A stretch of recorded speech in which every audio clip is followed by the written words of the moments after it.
Bismillahirrahmanirrahim. Assalamualaikum warahmatullahi wabarakatuh. Alhamdulillah, salatu wassalamu ala rasulillah, wa la hawla wa la quwwata illa billah, amma ba'd. Anak-anakku sekalian, apa kabar semuanya? Tentu semuanya baik-baik saja, tanpa ada sedikit pun kekurangan. Tidak kurang sehat, tidak kurang akal, tidak apalagi kurang iman. Oke, anak-anakku sekalian, siswa SMA SMK dimanapun Anda berada, terutama siswa dan siswi SMK Negeri 1 Muntok, Kabupaten Bangka Barat, Provinsi Kepulauan Bangka Belitung, kelas 12.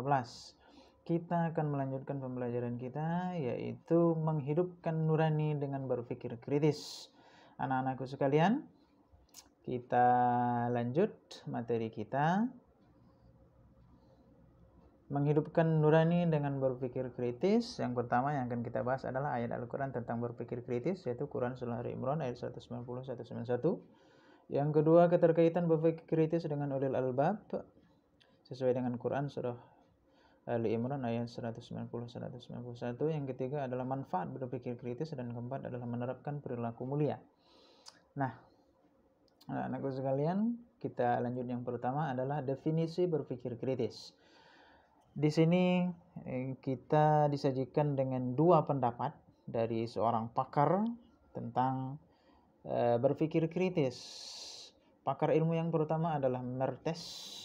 Berpikir kritis adalah sebuah proses yang sadar dan sengaja yang digunakan untuk menafsirkan dan mengevaluasi informasi dan pengalaman dengan sejumlah sikap reflektif dan kemampuan yang memandu keyakinan dan tindakan. Artinya adalah proses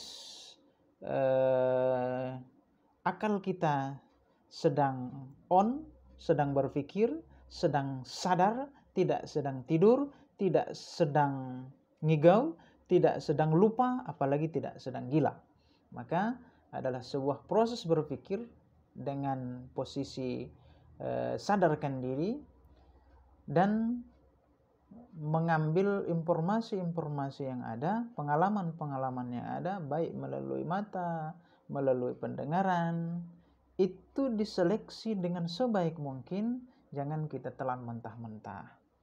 Maka tindakan kita untuk selanjutnya, kita harus mencari kebenaran terhadap berita tersebut, terhadap informasi tersebut, terhadap pengalaman tersebut. Maka sikap reflektif kita, ya, kemampuan memandu keyakinan dan tindakan. Apakah ini harus kita lakukan sebuah tindakan? Apakah kita harus melakukan sebuah tanggapan? Maka kita harus berpikir terlebih dahulu, berpikir secara bijak apa yang harus kita lakukan untuk kedepannya. Itu menurut Mertes. Berikutnya adalah menurut Mustaji. Berpikir kritis adalah berpikir secara beralasan dan reflektif dengan menekankan pembuatan keputusan tentang apa yang harus dipercayai dan dilakukan. Jadi tidak boleh sembarangan. Kita mempercayai berita, apakah kita tidak tahu?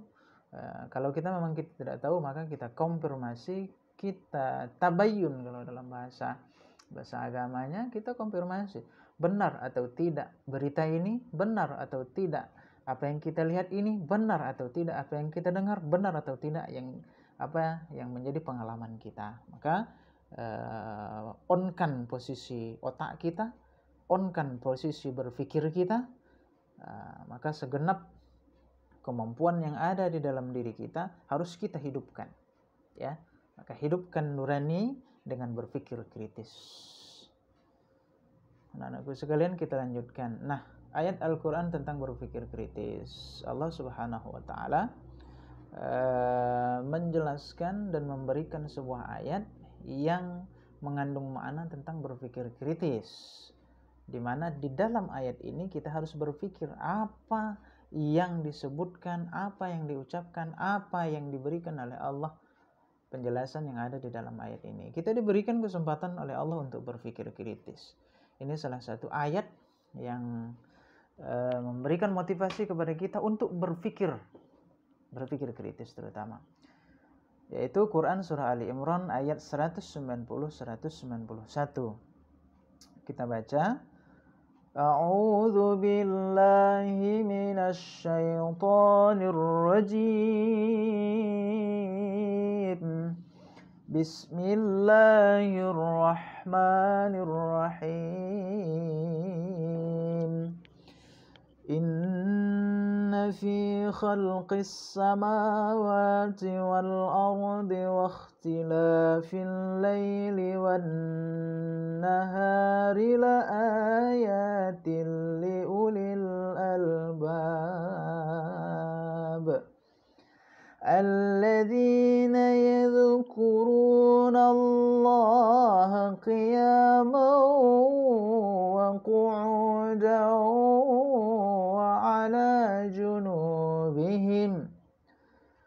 وعلى جنوبهم ويتفكرون في خلق السماوات والأرض ربنا ما خلقت هذا باطلا سبحانك فقنا عذاب النار.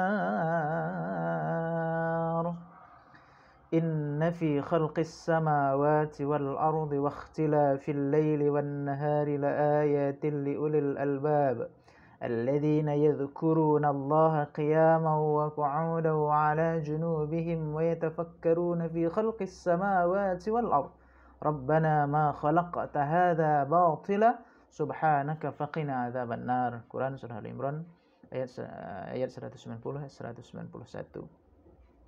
Nah, ayat tersebut mengandung makna sesungguhnya dalam penciptaan langit dan bumi dan pergantian malam dan siang terdapat tanda-tanda kebesaran Allah Subhanahu wa taala bagi orang-orang yang berakal. Siapakah orang yang berakal?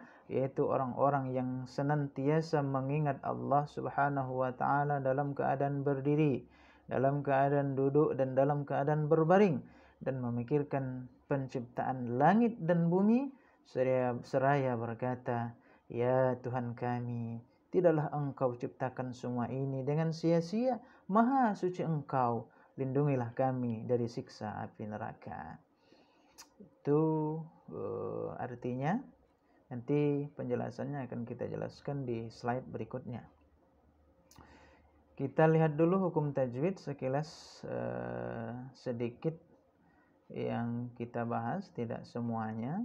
Nanti kita buatkan video tersendiri, kita buat semua ayat itu kita bahas hukum tajwidnya. Nah, ini ada lafaz khalqis samawati. Hukum bacaannya adalah idgham syamsiyah. Ya, alasannya adalah alif lam diikuti dengan huruf sin.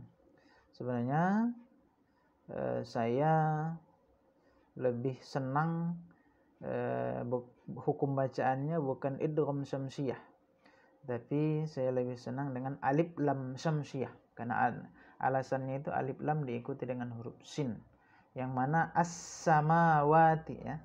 Oke, ini as-samawati, fokus di as-samawati. Oke, itu ya.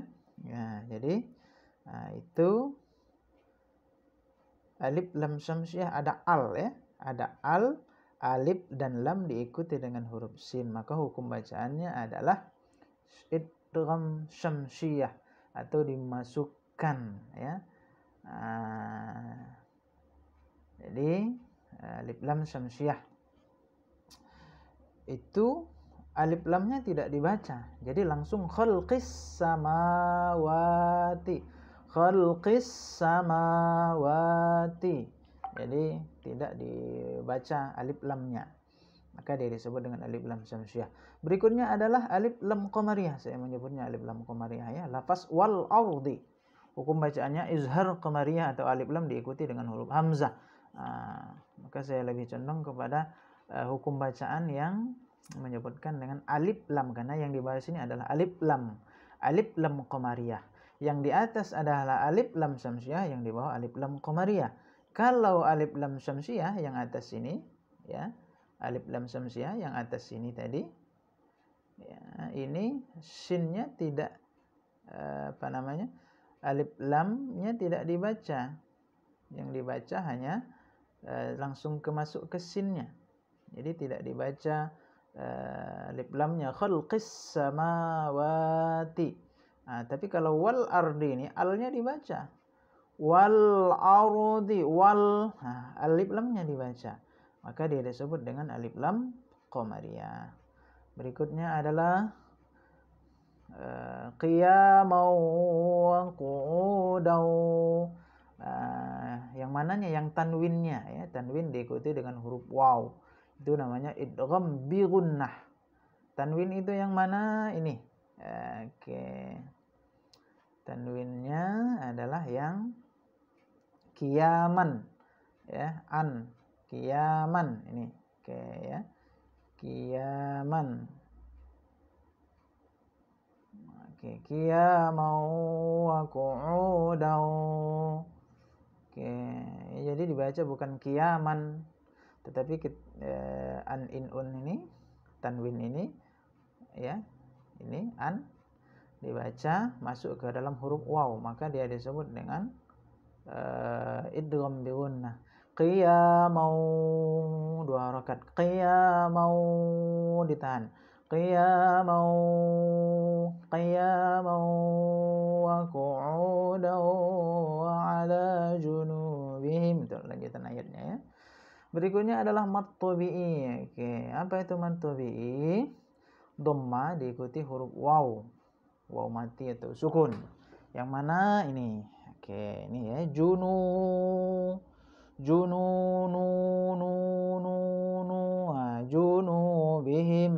Itu panjang 2 harokat. Qalqalah surah khalaqata, huruf qaf sukun di tengah kata. Ini qaf ya, qaf di tengah kata. Jadi dia berada di tengah-tengah. Khalaqta ya. Oke, khalaqta karena dia tengah-tengah, tidak boleh terlalu kuat. Qalqalah surah itu qalqalah kecil, jangan terlalu kuat ya. Kalau di akhir boleh kuat. Qul huwallahu ahad, Allahus samad. Kalau ini khalaqta, jangan terlalu kuat ya. Mad arid disukun adzaban nar. Narnya adzaban nar. Ini narnya ya.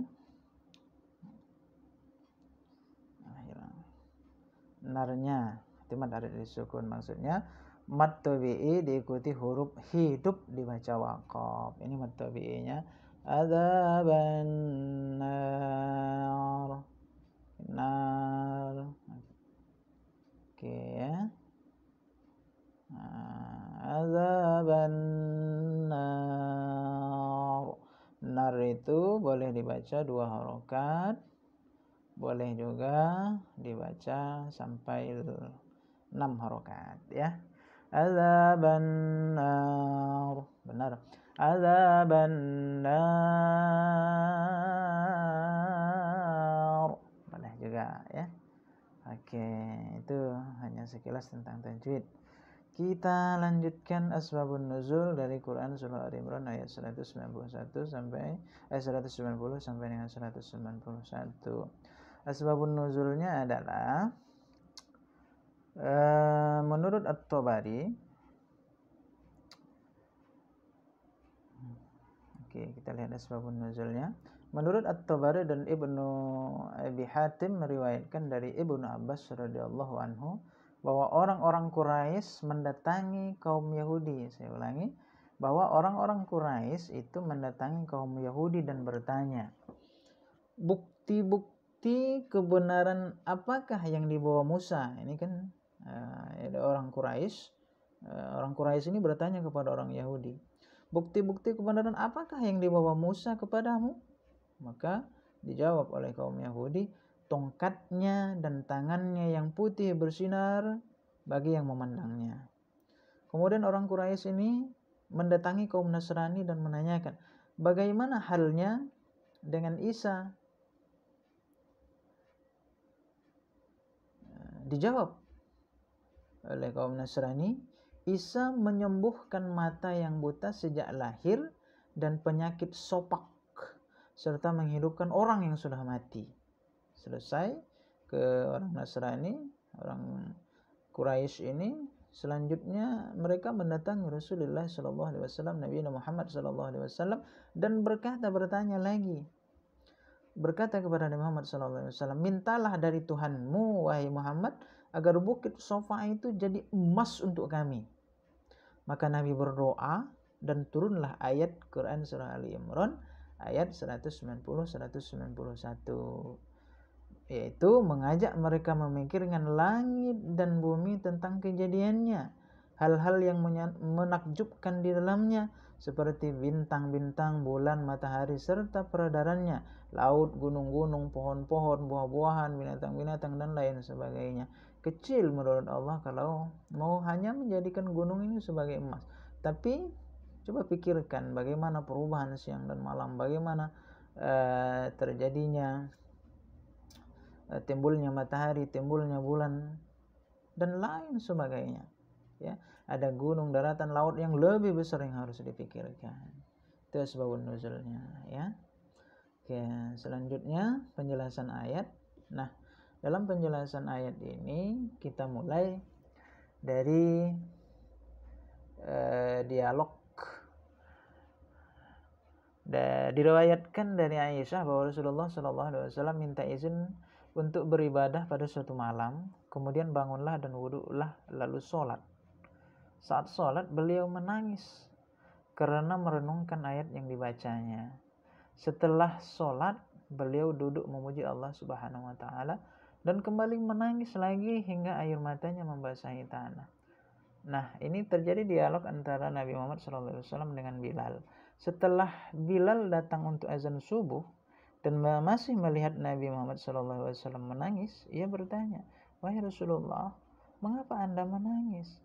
Padahal Allah Subhanahu wa Ta'ala telah mengampuni dosa-dosa Anda baik yang terdahulu maupun yang akan datang." Maka Nabi menjawab, "Apakah tidak boleh aku menjadi hamba yang bersyukur kepada Allah Subhanahu wa Ta'ala? Dan bagaimana aku tidak menangis? Pada malam ini Allah Subhanahu wa Ta'ala telah menurunkan ayat kepadaku." Kemudian Allah berkata, "Alangkah ruginya dan celakanya orang-orang yang membaca ayat ini tetapi tidak merenungi kandungannya." Itu Quran surah Ali Imran ayat 190-191. Ayat itu memikirkan ciptaannya siang dan malam serta silih bergantinya secara teratur, menghasilkan perhitungan waktu bagi kehidupan manusia, sehingga itu menjadi tanda kebesaran Allah Subhanahu wa Ta'ala bagi orang-orang yang berakal sehat. Selanjutnya mereka akan berkesimpulan bahwa tidak ada satupun ciptaan Tuhan yang sia-sia, karena semua ciptaannya adalah inspirasi bagi orang-orang yang berakal, ya. Itu penjelasan yang pertama. Kita lanjutkan penjelasan berikutnya. Pada ayat 191 Allah Subhanahu wa Ta'ala menjelaskan ciri khas orang yang berakal, yaitu apabila memperhatikan sesuatu selalu memperoleh manfaat dan terinspirasi oleh tanda-tanda kebesaran Allah Subhanahu wa Ta'ala. Di alam ini ia selalu ingat Allah dalam segala keadaan, baik waktu berdiri, duduk maupun berbaring. Setiap waktu diisi memikirkan keajaiban-keajaiban yang terdapat dalam ciptaannya dan menggambarkan kesempurnaannya. Penciptaan langit dan bumi serta pergantian siang dan malam benar-benar merupakan masalah yang sangat rumit dan kompleks yang terus-menerus menjadi lahan penelitian manusia sejak awal lahirnya peradaban, ya. Nah, kita harus memikirkan penjelasan berikutnya. Nah, banyak ayat yang menginspirasi dan memotivasi manusia untuk meneliti alam raya ini. Di antaranya adalah Quran surah Al-A'raf ayat 54 yang menyebutkan bahwa penciptaan langit dan bumi itu fi sittati ayyam, dalam 6 masa. Nah, ayat ini juga masih ada kaitannya dengan Quran surah Al-Imran ayat 191, ayat 190, 191, bahwa dalam penciptaan bumi itu diciptakan oleh Allah dalam 6 masa, terutama menurut Dr. Ahmad Markoni dalam bukunya Bagaimana Alam Semesta Diciptakan, ya, Pendekatan Al-Quran dan Sains Modern tahun 2003. Dalam buku itu dijelaskan bahwa kata ayam, ya, itu ayatnya dalam surah Al-A'raf ayat 54 itu potongan ayatnya fi sittati ayyam, maksudnya ya. Kata ayyamun, ayyam itu bukan ayam ya. Ayyamun adalah bentuk jamak dari kata yaumun, yaum. Kata yaum dalam arti sehari-hari dipakai untuk menunjukkan terangnya siang. Ditafsirkan sebagai masa. Ayyam dapat diartikan beberapa hari. Oke. Jadi beberapa hari. Diartikan beberapa hari. Nah, kalau fi sittati ayyam berarti dalam 6 hari. Oke, itu ayatnya ya. Dalam 6 hari. Nah, dalam buku tersebut, buku Dr. Ahmad Markoni, penjelasan Quran surah Al-Imran ayat 191 yang dikaitkan dengan Quran surah Al-A'raf ayat 54 dalam 6 masa. Jadi dalam 6 masa itu apa-apa yang dimasukkan yang terdapat dalam 6 masa itu. Bahwa masa yang pertama sejak peristiwa dentuman besar Big Bang sampai terpisahnya gaya gravitasi dari gaya tunggal ya, super force. Oke, jadi masa yang pertama itu adalah letusan yang besar, ya, dentuman yang besar, Big Bang, ya, sampai terpisahnya gaya gravitasi dari gaya tunggal, ya. Jadi meledak dulu dalam masa yang pertama itu. Oke, dalam masa yang kedua, setelah dentuman yang besar, ledakan yang besar, terbentuknya inflasi jagat raya, ya. Namun belum jelas bentuk dan belum jelas bentuknya dan disebut sebagai cosmic soup atau sub kosmos. Oke, itu masa yang kedua ya. Masa yang ketiga terbentuknya inti-inti atom di jagat raya ini. Oke, udah mulai ada kehidupan, mulai ada tanda-tanda kalau sudah ada inti-inti atom. Dan yang keempat yaitu elektron mulai terbentuk. Oke, sudah mulai ada elektron di alam jagat raya ini. Ya, masa yang kelima terbentuknya atom-atom yang stabil, memisahkannya dan memisahkan materi dan radiasi, dan jagat raya terus mengembang, ya. Dan yang keenam, jagat raya terus mengembang sehingga terbentuknya planet-planet seperti yang kita rasakan ini. Ada planet bumi, ada planet matahari, bulan, Mars, ya, Jupiter dan lain sebagainya. Inilah terbentuknya, ya. Oke, jadi dalam 6 masa itu diartikan, diteliti oleh para peneliti, ini hasilnya. Oke, berikutnya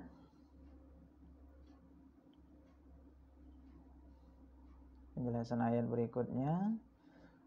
Fenomena siang dan malam melibatkan rotasi bumi, oke, perputaran bumi maksudnya, sambil mengelilingi matahari dengan sumbu bumi miring, oke, seperti di gambar. Jadi bumi itu mengelilingi matahari, ya. Rotasi bumi sambil mengelilingi matahari dengan sumbu bumi yang miring. Jadi miring, sumbu bumi yang miring mengelilingi matahari tersebut. Dalam fenomena fisika, bumi berkitar atau precession, ya, mengelilingi matahari. Gerakan miring tersebut memberi dampak musim yang berbeda, dan rotasi bumi distabilkan oleh bulan yang mengelilingi bumi. Oke. Jadi dengan dampak miring tadi ada musim yang berbeda. Kalau kita di Indonesia kan cuma 2, kemarau, penghujan. Kalau tempat lain ya ada musim gugur, ada musim salju, ada musim panas dan lain sebagainya.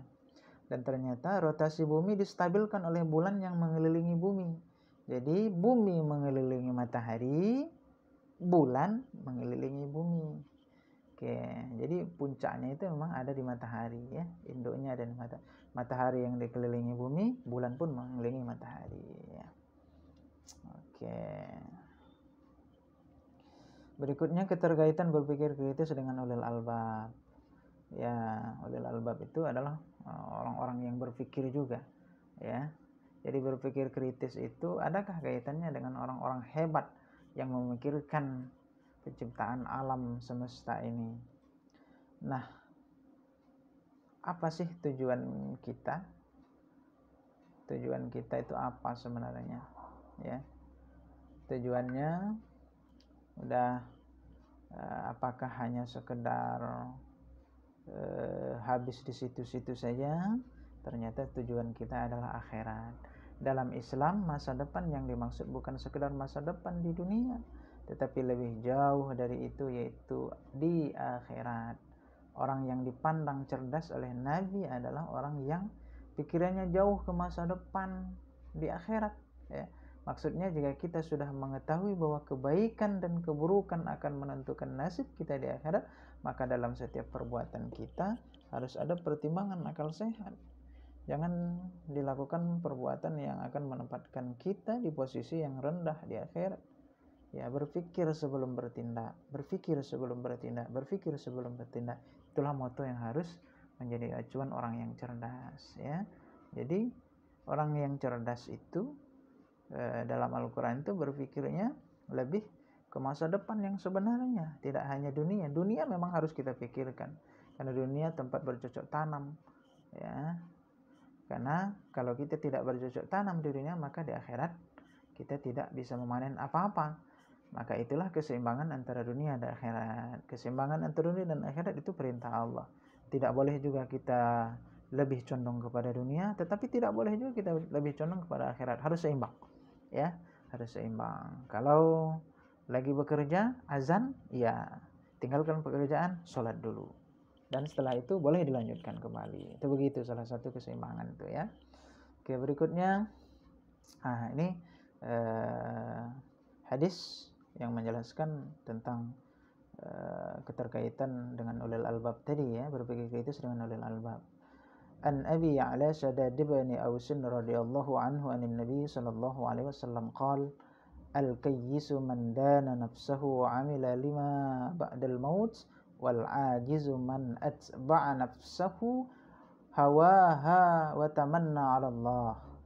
Dari Abu Ya'la yaitu Shaddad ibnu Aus radhiyallahu dari Nabi sallallahu alaihi wasallam, beliau bersabda, perhatikan ya, orang yang cerdas ialah orang yang mampu mengintrospeksi dirinya dan suka beramal untuk kehidupannya setelah mati. Oke, itu orang yang cerdas, ulul albab tadi. Sedangkan orang yang lemah adalah orang yang selalu mengikuti hawa nafsunya dan berharap kepada Allah Subhanahu wa taala dengan harapan yang kosong, angan-angan kosong saya, tidak ada action. Itulah yang saya sebutkan tadi, keseimbangan antara dunia dan akhirat.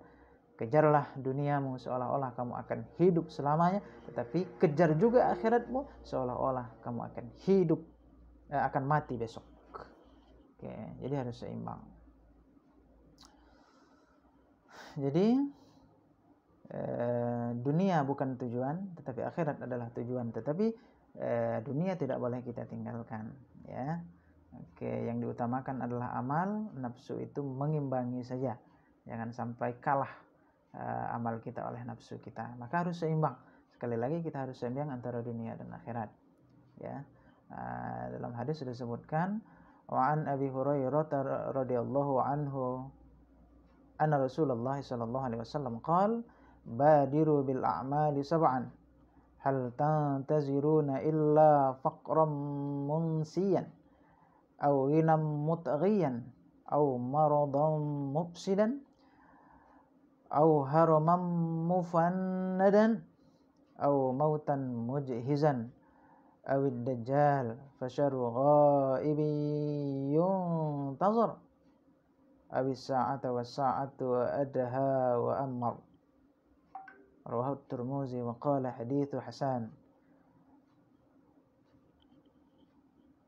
Artinya, dan dari Abu Hurairah radhiyallahu yang berkata bahwa Rasulullah sallallahu alaihi wasallam bersabda, bersegeralah kalian beramal sebelum datangnya 7 perkara, yaitu apa yang kalian tunggu selain kemiskinan yang melalaikan, atau keyakinan yang menyombongkan, kekayaan yang menyombongkan, atau sakit yang merusak tubuh, atau tua yang melemahkan, atau kematian yang cepat, atau dajjal, maka ia adalah seburuk-buruknya makhluk yang dinantikan. Ataukah kiamat, padahal hari kiamat itu adalah saat yang terbesar bencananya serta yang terpahit deritanya. Nah, bisa kita simpulkan hadis tersebut, yang pertama, kemiskinan yang membuat kita menjadi lalai kepada Allah Subhanahu wa taala karena sibuk mencari penghidupan harta. Tak boleh juga ya. Karena yang namanya kita miskin maka sibuk. Maka bersegeralah segera yang menuju kehadiran Allah Subhanahu wa taala, menuju apa yang diperintahkan oleh Subhanahu wa taala. Kalau kita sudah datang kemiskinan, ya, yang membuat kita menjadi lalai kepada Allah Subhanahu wa taala karena sibuk mencari penghidupan untuk harta, namanya miskin, mencari makan untuk hari ini dan besok. Mumpung kita masih ada, ya, gunakan kesempatan, gunakan harta yang sudah ada ini untuk kebaikan, mendekatkan diri kepada Allah Subhanahu wa taala. Yang kedua, sebaliknya, kekayaan yang membuat kita menjadi sombong karena menganggap semua kekayaan itu karena kehebatan kita. Oke, jangan sampai nauzubillah kita kaya maka umat ini kita kayakan juga oleh sedekah-sedekah kita, ya. Ya, mudah-mudahan kita menjadi orang yang kaya, yang istiqomah, yang baik hati, yang dermawan, yang tidak sombong, ya.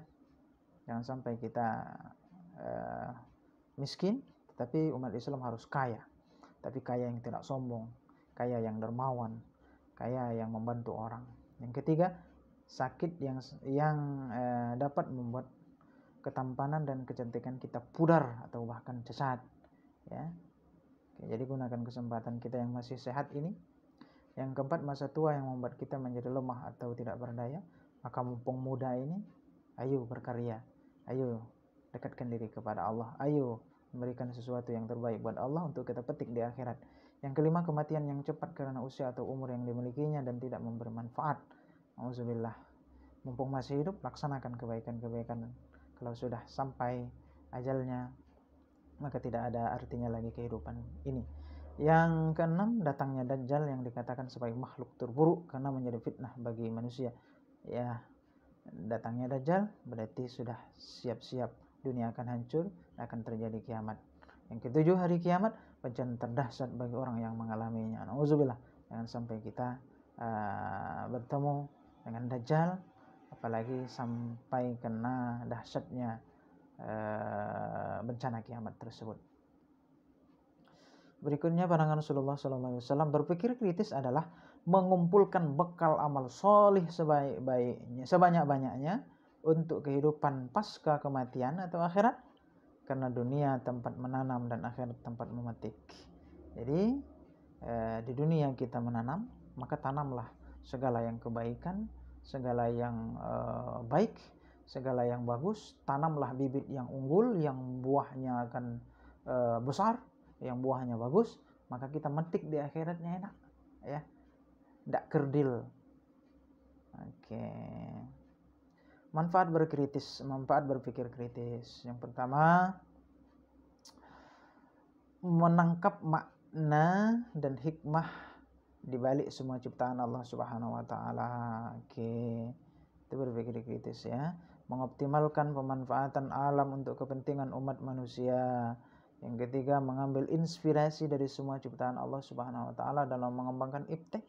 Semua ciptaan Allah adalah inspirasi. Dulu kita melihat capung, melihat burung yang terbang, maka kita bisa menciptakan helikopter, bisa menciptakan kapal terbang dan alat-alat iptek lainnya.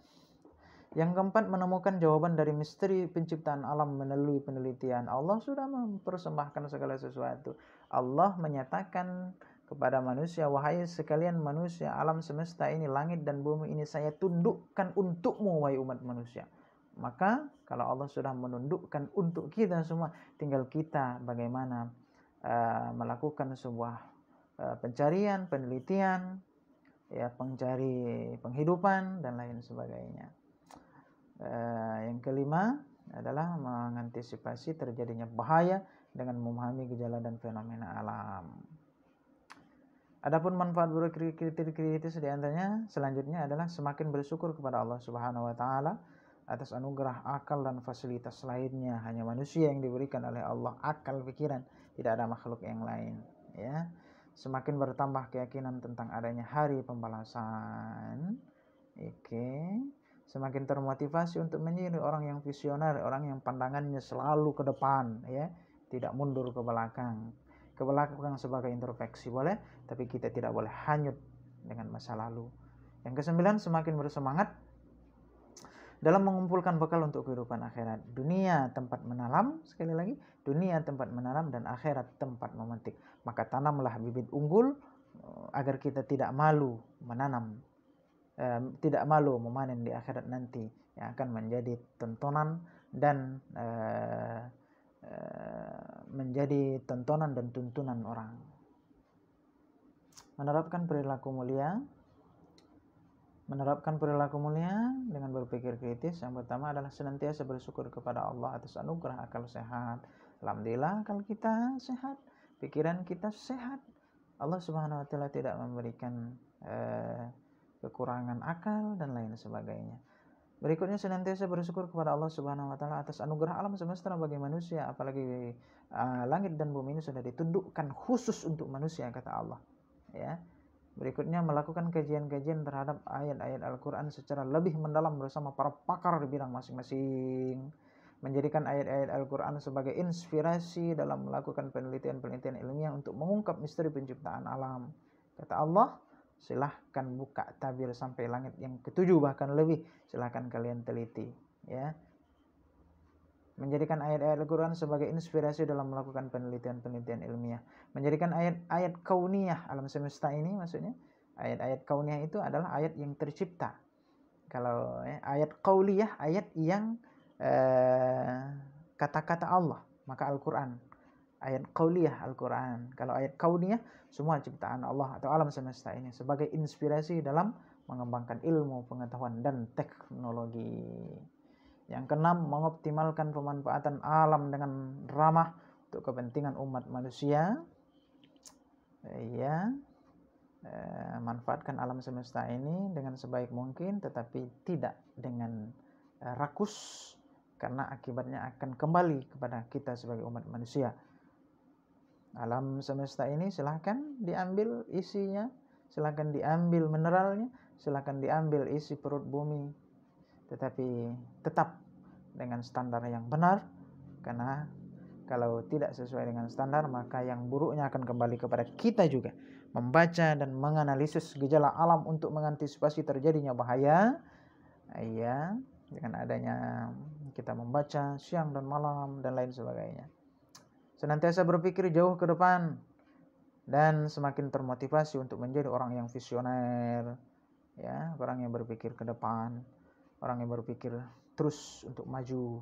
Senantiasa berupaya meningkatkan amal soleh dan menjauhi kemaksiatan sebagai tindak lanjut dari keyakinannya tentang adanya kehidupan kedua di akhirat. Karena kehidupan yang abadi akhirat, dunia ini hanya tempat singgah kita. Namanya tempat singgah, kita akan melanjutkan perjalanan. Perjalanan yang sebenarnya yang dituju adalah di akhirat. Terus memotivasi diri dan berpikir kritis dalam merespon semua gejala dan fenomena yang terjadi. Oke, ya, terus berpikir, gunakan akal pikiran kita. Jazakumullah khairan katsira. Terima kasih. Demikian penjelasan kita tentang menghidupkan nurani dengan berpikir kritis. Mari kita tutup pembelajaran kita kali ini. Mudah-mudahan bermanfaat. Mudah-mudahan menjadikan kita terinspirasi untuk menjadi lebih baik lagi dan terus berpikir untuk kemaslahatan umat, karena Allah sudah menyediakan segalanya di dunia ini. Tinggal kita manusia yang berpikir kritis, yang ulil albab untuk mengelolanya dengan baik. Mari kita berdoa. Subhanakallahumma wa bihamdika asyhadu an la ilaha illa anta astaghfiruka wa atubu ilaik. Terima kasih. Wabillahi taufiq wal hidayah. Wassalamualaikum warahmatullahi wabarakatuh.